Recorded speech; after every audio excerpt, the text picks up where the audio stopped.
दोस्तों ये प्रश्न करने को तो मैं बहुत ही जल्द कर दो, इसे काफी हल्का भी है, बट आप इसे समझ के करो ताकि एक प्रश्न समझ लेने के बाद इसके जैसा कई प्रश्न को आप सॉल्व कर सकते हो। ठीक है, देखिए क्या है इसको सॉल्यूशन देखिए। सबसे पहले प्रश्न को रीड कीजिए। एक गोलाकार गुब्बारे में हवा भरने पर उसकी त्रिज्या 7 से बढ़कर 14 हो जाती है, तो इन दोनों स्थितियों में गुब्बारे के पृष्ठ क्षेत्रफल का अनुपात ज्ञात करें।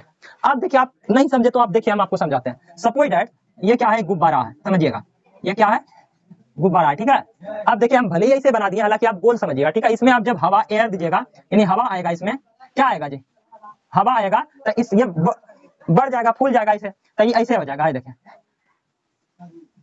हो गया, बोले हुआ ना। तो इसमें जब हवा आ चुका है तो ये आकृति में परिवर्तन हुआ कि नहीं हुआ जी। तो भले ही आपको वृत्त जैसा नहीं दिखता है ये, ठीक ना, लेकिन ये वृत्त ही समझिएगा दोस्तों। क्या है, वृत्त ही समझिएगा, वृत्त नहीं गोला, क्या समझिएगा, गोला, क्योंकि ये गोल होता है। जैसे आप फुटबॉल को देखते होगे, फुटबॉल गोल होता है ना, वैसे ही। ठीक है, अब क्या करोगे आप, ये बैलून है, इसमें हवा दिए, आकृति इसका जो कि त्रिज्या पहले कितना था, त्रिज्या आपका 7 सेंटीमीटर था, R1 7 सेंटीमीटर, ये बढ़कर कितना हो गया जी, बोलिए ना, ये बढ़कर हो गया 14 सेंटीमीटर, ये बढ़ के कितना हो गया 14 सेंटीमीटर, R2 हो गया आपका 14 सेंटीमीटर। अब देखिए क्या हो जाएगा, अब आपका बोलता है इन दोनों स्थितियों में जो आपका क्षेत्रफल बना ना, यानी गोला का तो आप पृष्ठीय क्षेत्रफल 4πr² होता है, वक्र तो होता नहीं है, तो इसका बोलता है गुब्बारे के दोनों स्थितियों का रेशियो बताना है, यानी अनुपात बताना। तो आपको डायरेक्ट सॉल्यूशन करना है। क्या करोगे आप, देखिए आपको करना है सॉल्यूशन, SOLN सॉल्यूशन, बस हो गया। अब क्या है कि देखिए डायरेक्ट क्या है, R1 आपका क्या है, तो लिख दीजिएगा 7 सेंटीमीटर एंड R2 क्या है 14 सेंटीमीटर। इतना तो थोड़ा बहुत लिखना ही ना पड़ेगा आपको, क्योंकि आपको लिखने का ही नंबर देता है, ऑब्जेक्टिव है नहीं। तो देखिए लिखेंगे इन दोनों स्थितियों में पृष्ठ क्षेत्रफल का अनुपात, तब पृष्ठ क्षेत्रफल का अनुपात ही लिख दीजिए, पृष्ठीय क्षेत्रफल का अनुपात। पृष्ठ क्षेत्रफल का अनुपात क्या हो जाएगा, पृष्ठ क्षेत्रफल का अनुपात हो जाएगा आपका, पृष्ठ क्षेत्रफल का अनुपात हो जाएगा प्रथम केस में और द्वितीय केस में, यानी प्रथम स्थिति